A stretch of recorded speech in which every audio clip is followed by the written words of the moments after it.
فرقة في الساحة ما نريد.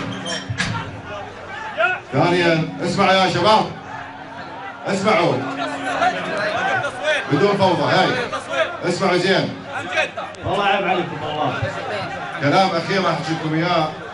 هذه الفوضى في نص الساحه. يا شباب انتم قادمون يا بغدادكم علي، اذا ما تأدبون وتصرفون ويانا راح تطلعوا من خارج الساحه. يلا اسمع انا اكمل كلامي. اطلع برا يلا.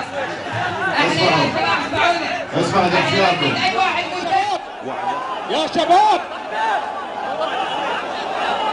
يا شباب، الله اكبر الله اكبر.